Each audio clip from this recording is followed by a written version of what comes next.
Welcome to the Small Business Made Simple podcast, brought to you by socialmediaandmarketing.com.au. Being in business is never easy, but it can be simple, or at least simpler. Join me, your host Jen Donovan, every week where we focus on marketing, social media, and working towards simplifying your business. You with me? Let's do this. Gonna dream it big, 'cause someone out there listening. Everyone's got a voice to give, and it's time I heard you whistling, 'cause there's no point at all, in dreaming small. Why, hey there, and welcome to episode 111 of the Small Business Made Simple podcast. Thank you, as always, for lending me your ears today. I know you have lots of choices out there, and I really do appreciate you making the Small Business Made Simple podcast one of your choices. If you're a first-time listener, then hey, welcome. If you're back, then hey, welcome back. I am, of course, the host, Jen Donovan, marketing thought leader, digital strategist, and coach for small businesses, and pretty much just a all-round small business lover with one business goal in mind. And my business goal is to make you make marketing a priority in your business, not as sometimes activity that you might do, or when I have time, or this thing that you just think, oh, I haven't marketed for a little while, I need to market. No, we need to make marketing a priority, because if you want to grow your business, then marketing is what you need to do. I know that it's not easy and it sounds simple, but my promise to you through this podcast is we are going to make it a little bit simpler for you. Today on the podcast, I have a really special guest. Her name is Michelle Brown, and she owns Mixed Media Art. She's gone from building aeroplanes, like building jumbo aeroplanes and using her engineering skills there, to being a paper art lover and running art events and craft events, and pretty much doing a whole pivot when it comes to COVID of 2020 as well. It's a fabulous conversation, and really, whether or not you have an art business or an art bone in your body, like I don't seem to have, or even a product-based business, retail business, it doesn't matter. Michelle's marketing and social media and email tips that you will hear through this interview, they're for everyone. And they're, like I've been talking about a lot lately, they're a really great nudge. Confucius says, when the student is ready, the teacher appears. And that's why we need to keep hearing these little tiny subtle things over and over and over again, because eventually we are going to be ready to hear them and we are going to be able to implement them into our business. It's always great to hear some of the same marketing strategies done and engaged with in a different way in different industries. So that's why I was a little bit excited to have Michelle on the podcast. I don't have a crafty bone in my body, I have to say, so I am in awe of Michelle's and her whole community's talents, and I know that for sure. This is a great little listen, so grab yourself a drink and maybe even a bicky and tune in as Michelle and I chat business, craft, marketing, social media, and all the other things in between. Michelle, I'm super excited to have you on the podcast today to come and talk to us about growing a business, about doing events, and about craft. So welcome. Oh, Jen, thanks so much for having me. I'm really excited to be here. Yeah, cool. So, Michelle, we know each other through Jules, who has She's the Boss, which is a fantastic Facebook group. Anyone who is the boss, maybe you should go and join that Facebook group. But for those of my audience who perhaps don't know you, could you just tell us a little bit about who you are and what you do? Yeah, so I'm based in the southeast of Melbourne, and I'm the creative director of two main businesses. The first one is From Picture to Page and Beyond Paper Craft Shows, and we used to hold, or we will again next year, 5 events across Victoria where they're retail shows. So our retailers come along and show off their craft products and hold demonstrations and classes for our retailers. And then my other one is actually the retail show as well. So I have a retail business that then exhibits at the shows. Yeah, okay. So full disclosure that we've chatted about this before we've pressed record. I don't have a crafty bone in my body, so I'm seriously envious of anyone who's talented with craft. What's your favourite craft? So what we specialise in what we call mixed media art. So it's a combination of collage, using acrylic paints, creating our own papers, bookmaking, art journaling. So yeah, it kind of has its own little sort of combination of scrapbooking, a little bit of card making, stamping, colouring. It all kind of comes together in a bit of a mess sometimes. Yeah. So were you a creative person as a child? Oh, definitely. My father was a printer and we always had paper at Ah, home. So I can remember always, trying to do drawings and making my own cards. And my mother was I come from a long line of crafters. So my mother was a sewer and a knitter. My grandmother on my mother's side was a dressmaker. On my father's side, sort of sewers and knitters as well. But I don't really sew or knit, but much more paper crafts. So the great thing about sort of the paper crafts we do is that you don't have to be able to draw. You can do stamping and you can download images and you can collage. So it's a really good way of being creative without having to worry about that whole drawing side of it. yeah. Okay. So how did you end up running events and owning your own craft business? Like, is that something you did when you left school, or how did it all come about? Well, when I left school, I headed off to engineering school and went and made aeroplanes for 18 years with Hawker de Havilland that then became part of Boeing, which is still here Wow, in that's Melbourne. different. It was quite a corporate job. And then I separated from there 2008, 2009. Great place to be because I had paid maternity leave. So I stayed there while I had my two children. So that Mhm. worked well. And then when I left, I did a little bit of engineering consulting, which I still do, but I was looking for sort of something else and creating more of an online business. And I found this course called the 30-day challenge, or how to build a website and make your first dollar online in 30 days. So that led me through the process of looking at keywords and creating a website. And it kept coming back to this mixed media. And while I didn't really want to turn my passion into a business, I just knew I knew so much about it and I could write about it and I could take photos and I could do videos. So it sort of led down that path. And then I was doing regular demonstrations. This was a bit before video, sort of early 2010, 2011, and doing instructions and having downloads, which led me to write my own book, which I self-published through Amazon Publishing. Wow. And that then, led me into the American craft industry and then starting to import products as well. So it was a chance of still having that website that had sort of a design team around it, very much a North American focus for what we were doing, Hmm. but then doing that retail side as well, which is very much, localized here in Melbourne because we didn't have a website until March this year to sell our products from. So we had a blog style website, but Yep. we didn't have an e-commerce site until March this year. So it's been a Yeah. big And year. was that always in the plan, or was that that C word that we try not to mention these days? Did it bring it on a lot quicker, or Look, was it always in the plan for yeah, March? it was not for March. It was sort of always in the background. We'd had a really good point of sale system that sort of had an e-commerce side, but there was that opportunity. They were changing platforms and it needed to go somewhere anyway. So we were kind of looking at Shopify as an e-commerce platform anyway. And like we said, when we suddenly realized that we wouldn't be holding shows, that we eventually in Melbourne couldn't even have our retail space open, and it needed to go online, then thankfully it wasn't too much of a task to get that up and running.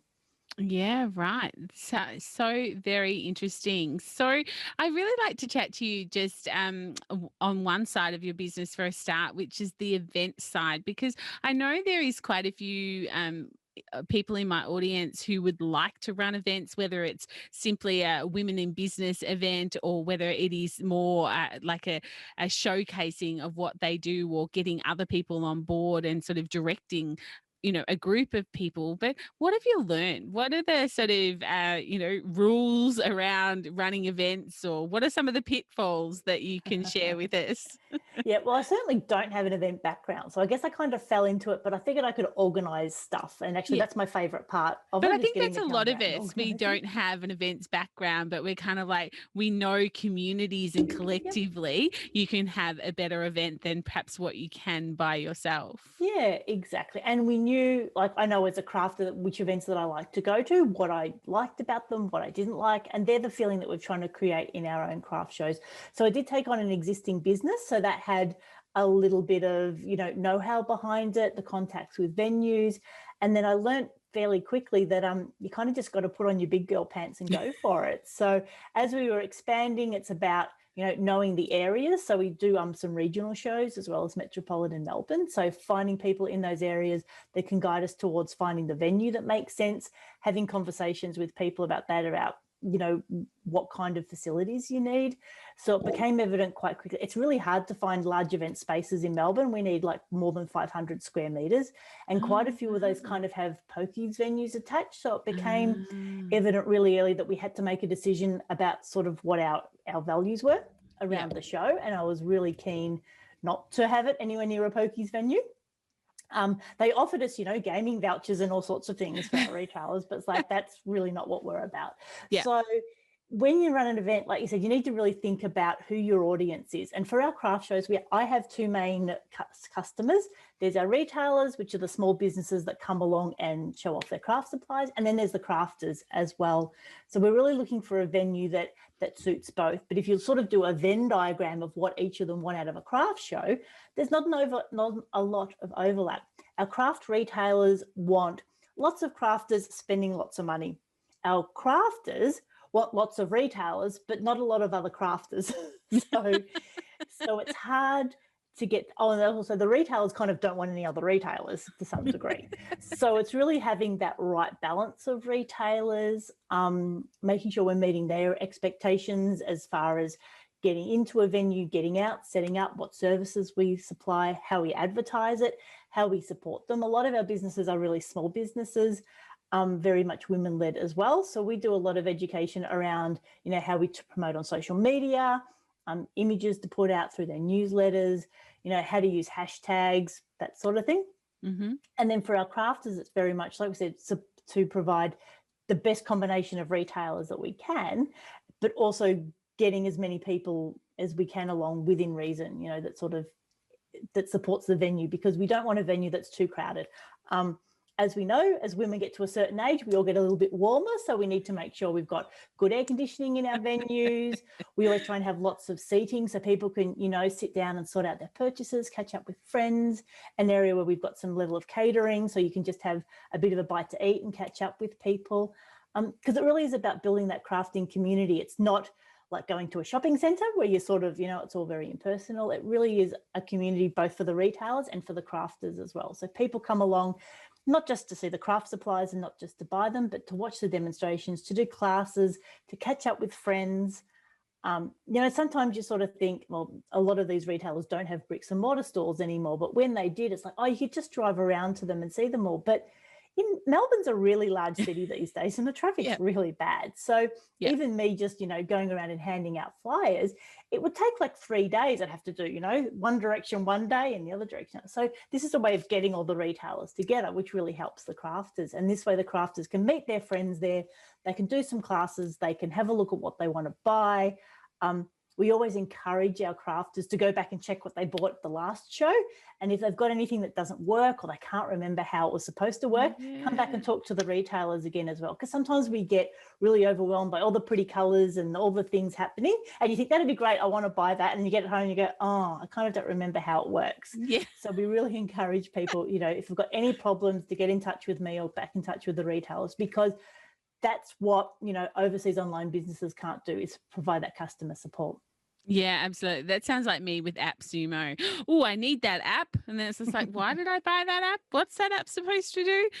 Yes. Do you have any restrictions around competitiveness? So like when you're looking at the retailers, do you have any restrictions of only one person can do this or one person can do that, or, where you situate them in that? Like, is that something that you consider when you're running your events? Yeah, it is. Thankfully, it's not too much of a problem in that in Melbourne and the bricks and mortar stores or the local stores in Melbourne, we very much need to find our own niche, because we know Melbourne's a fairly small, market as far as crafting goes. So we all kind of specialise in slightly different things. Okay. Where it becomes challenging is there is 5 or 6 direct selling or multi-level marketing companies in the craft space. And our rules around that for our in-person shows is usually only one of each brand, and pretty much each show has its own person or consultant or whatever their term is for that company that represents them, and usually it's quite competitive. So there'll always be someone else popping up saying, I wonder if I can come to that show, and I'll always say, look, this is the person I'll offer it to first. If for some reason they can't make it, then we can look at offering it more wider. Sometimes two might come along, and sometimes they sort of partner up. But I really try not to get caught up in the politics of these companies because it gets very political really quickly. Yeah, I think so. But it's something to consider, isn't it? Like, if you're putting on an event that, you're at the head of this. And so you want to create an experience where people want to come back. So if they get there and they feel like, every man and their dog who's their competitor is there, then they're less likely to want to come back. But it also filters down from that end user or that end customer who's coming through the door, perhaps gets a little bit overwhelmed with who to buy what from because, the same thing's there 4 or 5 times. And like I said, we don't see too much of that, or where we do, like there's one or two that are larger stores, and some of them do import their own products under their own brand name, and they then sell to some of the other stores. But we know that if we were going to that show and they're there, that we wouldn't take along that product. So we just would choose not to do that because we know that company is going to be able to supply it at a much cheaper price than we would. And people will flock to them because they're there selling their things a lot cheaper than we would be able to do it. So it's sort of, like I said, there's a little bit of overlap, but it tends to work out well. We all tend to sort of specialize in different things. Each market, each show sort of has its own flavor as well. So some are a bit more scrapbooking, some are a bit more card making, some are a bit more mixed media. And they're all slightly different, and they all have their own feel about them. Oh, that's good. That's really good. I love that. I'm going to put you on the spot here. Okay. You've talked a couple of times about email, how I know we spoke off air before and you were saying how you'd sent out particular things to your database. How important is email and that as a marketing strategy for yourself in your business, like keeping in contact with everybody? Yeah, look, it's really important in the way that our challenge, I think, as small businesses is there are so many platforms, the social media platforms are so easy to access and so easy to gather followers. But what we always need to remember is that we don't own those platforms. And I'm sure we've all been in business groups where we see, someone's Facebook account's been hacked or it's been cloned or this has happened or they've been shut down. And so the email list is the way of having something that's yours, regardless of, what happens and as the rules change on those platforms. Even, platforms like Etsy, which a lot of the smaller crafters sell on, they've been changing their rules so much lately. So by having that email list, it gives you that reach straight out to your community. And look, I don't send out regular emails until a show comes up. And then it's my way of reaching out directly to my retailers. So we have one big list that has all the retailers on it, and then I segment them for each show. And then what we do heading into each show, I will offer the same place to the retailers that were there previously first up, and they get a couple of days to let me know if they're interested or not, or if something else has come up. And then we will then offer that then to the rest of the retail list to see who's interested and if people want to move around. So that sort of gives us a fair bit of consistency between shows. But having said that, you never know. Everything sort of flows and ebbs, and there's been a few businesses that close or can't make that show. So it always does kind of evolve, but that sort of works well on the retail list. I completely control that retail list. It's not, there's not a form anywhere on a website that people can sign up to. So I know that it sort of doesn't have my competitors on it. Yep. But whereas the general email list, you can sign up to that on our website. And again, it's a really good way of communicating. Again, because our demographic tends to be older women, there is some of them that apparently aren't on Facebook. Who'd have thought? Definitely not me. I spend way too much time on Facebook. So it's good to be able to reach them. We did also have a physical mailing list, a postal list. This year was the first year that I didn't spend the $1,000 to send out all of the flyers. Look, when we may have lost some people with that. But it was one of those things where it was just very time consuming, very stressful and very expensive to send out physical mail. And especially then when you're getting, a couple of hundred back. I had to laugh. Even just this week, a letter turned up. So we didn't send out any for 2020. We sent out the 2019 one. And I got a return to sender from like 18 months ago. Oh, my goodness. Like, okay, there you go. Thanks for that. It's been sitting on somebody's floor or they've moved out or something like that. So, yeah. So we really is trying to move them more onto an email platform. But again, I think it just helps that we can reach out. We know that they're there. Each show we've just announced the dates for 2021, and then we let them know who's coming. And then there's some other things that we try and offer the email list sort of ahead of Facebook as well.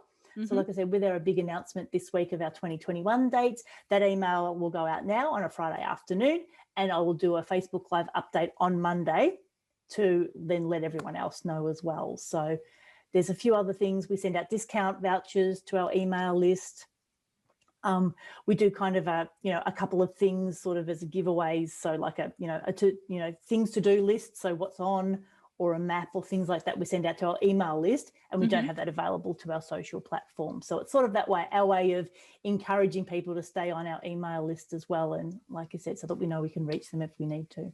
Yeah. Look, I love all that. And especially like, your very first sentence, we just don't own our followers on these social media platforms. And I am just like you, I see it so often, people losing, their Instagram or their Facebook, and it's just horrendous when it happens, most certainly. And I probably deal with, I don't know, one client a month, or get approached once a month with someone who's having that heartbreak, which is really, really sad. The other thing that you mentioned was your support to your members or to your list. And I really just wanted to just touch a little bit on that, how you said that, you would send them out things for them to put on their social media, or I guess just things around that. Like, I just think that's such a great way to encourage people to post on social media to help your business, but perhaps they just don't know how to do it. So giving them that step-by-step, or giving them that graphic, is a really great way of helping your brand, but also encouraging them to do what you want them to do.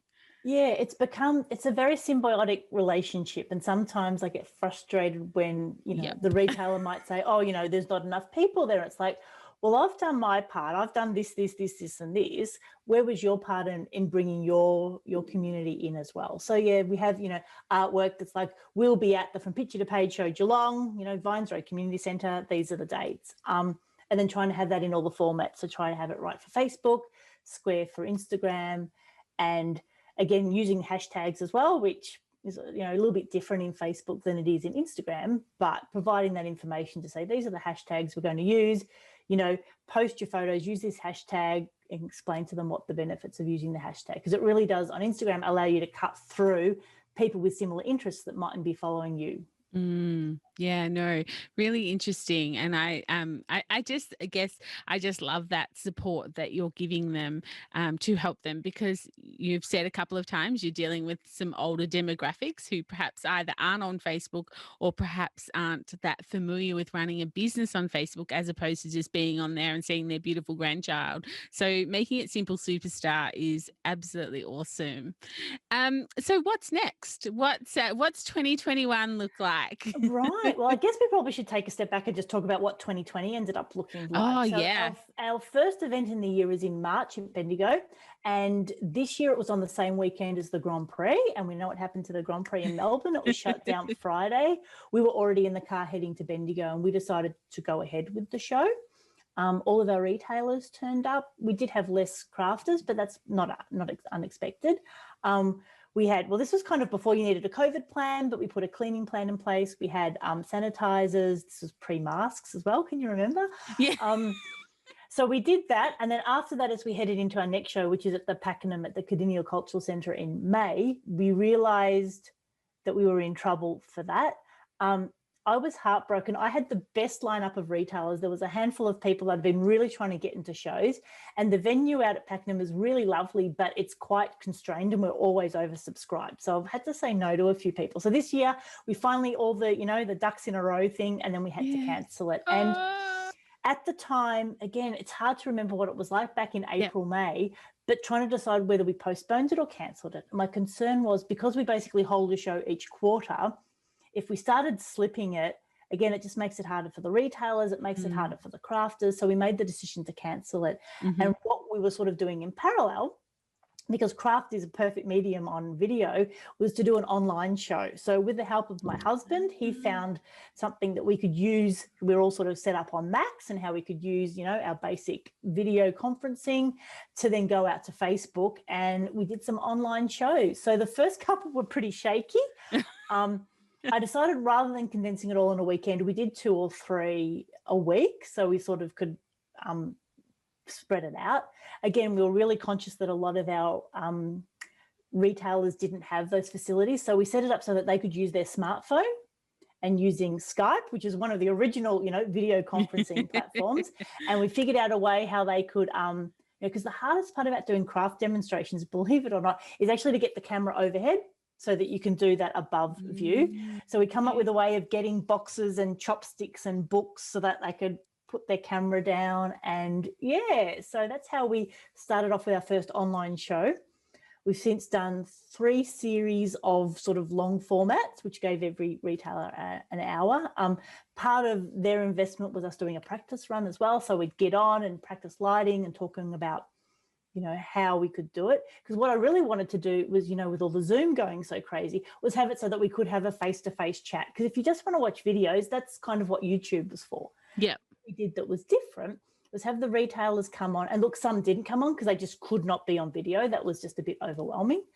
But sometimes they got one of their team to help. And then we could have a chat, we could find out more about them, and then they could do their craft demonstration, and of course, the link that directly to their online platforms as well. And then what we did on the From Picture to Page website, on my page, every retailer has their own page. And they can, I'm in control of it, but they can tell me whatever they want. So then we could put the replay of the video. We could link directly to the products on their website that they use. So it was really a way of helping showcase what they do as well. So like I said, we did 3 long format series, and we've just finished our second weekend. And our big show was usually in October at the Sandown Raceway. So that's, for those of you who've been out there, it's a fantastic venue. I think the actual floor is about 700, 800 square meters. So a huge venue.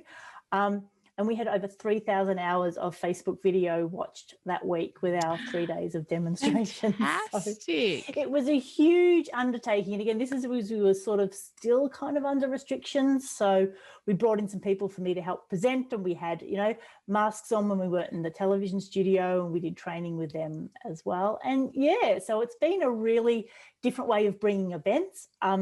We decided to make it free to our crafters. So our retailers paid a fee to be part of it, and then our crafters were free. So we decided to keep that on the Facebook platform. Again, there's so many different ways that you can put paywalls in front of it, but we just felt that would be a bit complex for our crafters, and we really wanted to keep it free for them as much as possible. Yep. And then after we did the live recording, we then uploaded the video to YouTube. And one of the things I loved about doing it live is that it forces you just to get in there and do it. I hate video editing. I have no patience for that. So it's live, get on with it. If you've stuffed it up, just keep going. And then it was really easy to kind of do minimal editing to get it up onto YouTube, and then embed it back into our WordPress platform as well. Yeah, right. So that was what happened this year. So next year, 5 shows and probably some online shows in between. Yeah, okay. So did you find the feedback from your retailers is they got some good sales from doing that? It's been a mixed bag. Some, again, it's a very different medium. And what we found, particularly during the lockdown in Melbourne, was that our attention spans were really low. So the retailers that did really well were the ones that had kind of simple projects and focused on a small range of products. Some of them that sort of tried to do a bit too much, had different amounts of success. It really did then depend and how they followed up. But again, that was part of our coaching, was for them to go back. The Facebook events, all of their business pages were invited to co-host. We encouraged them to go back and, read the comments. And the great thing is that it becomes evergreen content. So all those videos are still sitting there on Facebook and eventually on YouTube. So people can go back and look at them at any time. So no, I think that's like, people hated the pivot word. I personally didn't have that big of an unaffection for it. I thought I was just so grateful that people had the mindset to pivot. Like, I think we all spent time crying and in bed, most certainly towards the end of March last year or this year. Gosh, here I am even wishing it further away. But I think we all sort of just had to pull on our big girl pants balance and use that pivot word. So I guess, congratulations. Like, that's just amazing to sort of pick up and try and offer your retailers and your crafters something a little bit different. And I think that you've probably given them the skill set that they would never, ever have attempted Yeah. had this not have happened. So it's funny how Yeah. things work. It is. And look, there's definitely at least one of the businesses I know, and perhaps more, that really thanked me for giving her the confidence to step up her technology game and do some more videos, because it does lend itself to that. But again, what we did, and I guess that's kind of our whole business philosophy, is just to take that next little step. I guess both my husband and I are very risk averse. So it's not like we went out and borrowed a whole heap of money to set it up. So we started with our iPhones, and we've got Macs, like I said. So that got us so far. And then we had flickering lights. So then we had to get some lights. So then we just couldn't make the sound work. So then we had to get a microphone, and we had to get some speakers. And then we had got a green screen, and then we've got a webcam. And so it's kind of just grown really slowly. And sort of, again, everyone was really forgiving at the start, because everyone knew we were all scrambling and just trying to figure it out as we went. And I think that's like anything when you do it for the first time, you've just got to take that next step and just test the waters a bit. But I do think that video is fantastic. So not only do we have our Facebook page, we've got our community group, what we call the Papercraft Posse. And that's just another great place where we share our artwork. And I'm often there doing videos live, just again to check in, just to sort of let people know that we're thinking of them. Because again, our demographic is very much older and quite a high level of carers and people that identifies with a disability or a chronic illness. So there was a lot of people really scared during this pandemic, and we get that. And so it was there about, even if you don't feel like crafting, know that you're not alone, watch some videos, have a little play if you want to, or if not, just give yourself a break. So video really allowed us to connect with people like that. So it was, really about not biting off more that we could chew, but just slowly building it up and just figuring out that next problem. Like, if you see our setup now, there's no way this time last year I would have thought we'd have a full-on recording studio in the back of the factory. But we always wanted to do videos, like I said, craft really lends itself to that. And there is a skill about sort of, I guess it's similar to teaching craft classes, but even breaking it down even simpler. So when we first went online, I was doing, craft with us sessions and all sorts of tutorials, as well as the online show stuff. So after about 6 weeks, I decided I couldn't be doing like 6 videos a week. It was getting a bit out of hand. So we pulled it back down to 3, and that was manageable. Yeah, right. And like you say, it's evergreen content now that will just sit there and, be repurposed, I'm sure, a lot of times. So, yeah, I think that's just so wonderful and such a supportive community. I love that, people have got somewhere to go, even if they don't feel like crafting, there's still someone there, to check in on them, which I think was so, so important. But as far as being forgiving on video, I think that people will be forgiving for a long time. I think, I don't think people are going to go back to expecting, perfection in videos. I think that, they've seen enough this year to go, well, they're actually doing it and I'm not. So no judgment here. Exactly. And, you see some of those beautiful sculptured videos on YouTube, and you just think, I just don't have the appetite to do that. I'd much rather do it live, chuck on an intro and an outro, and be done with it, move on to the next thing. Yeah, no, absolutely. It makes you more human, for me anyway. Makes you more attainable, that what you're teaching me I can actually get to, rather than perfection, perhaps. Michelle, this has been such a great chat. There's so many business lessons that you have spoken about today, regardless of whether people are in retail, service-based, crafters or not crafters. There is just so many pieces of gold. So I can't thank you enough for coming on and chatting to us. If anyone wants to touch base with you, or if they're super excited because I've had a craft person on, how are they best to get in contact with you? Find us. So in the World Wide Web, you can find our events at FromPictureToPageAndBeyond.com.au, and that lists all of our shows, and now all the dates are out for 2021. More on the craft side, you can find me at mixedmediaart.net, and of course you can find me at the same at Facebook as well, From Picture to Page Papercraft shows and creating mixed media art. So you'll definitely find me there. Beautiful. I will have all those links in the show notes as well. Michelle, thank you so much for coming on. Super appreciate it. Yeah, and enjoy the rest of your week. Excellent. Thanks, Jen. You too. I really hope you enjoyed that interview. I loved her story, and especially her story from last year, from 2020, and how they did things differently. She certainly managed to showcase her problem-solving skills as an engineer into her craft pivoting business of 2020. If you have any questions or queries, I'd love you to jump into the Like-Minded Business Owners group. If you haven't joined that one yet, then jump over to Facebook and search Like-Minded Business Owners. Michelle is actually a member of that group. So if you have any questions for Michelle, please reach out in that group. I'm sure she would love to answer any of your questions that might have come up from this interview. Of course, all Michelle's links will be in the show notes at socialmediaandmarketing.com.au/111. So 111. All her links will be in there if you want to connect with her further. But she's certainly in the Like-Minded Business Owners group, so you can always tag her in there and ask any questions. But that's it for episode 111. I will be back next Thursday for 112, and I really look forward to chatting with you then. But let's connect between now and then. I'd love to connect with you on obviously my Facebook group, or even at on Instagram at social media. No, that's not my handle. Be really good if I knew my own Instagram handle, wouldn't it? At Small Business Made Simple is my Instagram handle. Send me a DM over there. I'd love to hear from you.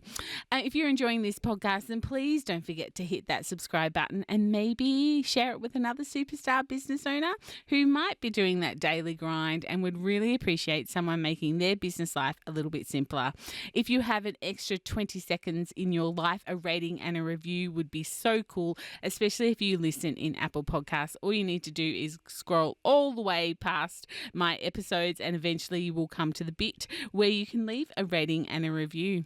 Otherwise, I'll see you next week. But as usual, my small business peeps, as my opening song says, don't forget, there is no point in dreaming small. Say it proud, be true, and let us see you for the star that you are. No point in dreaming small.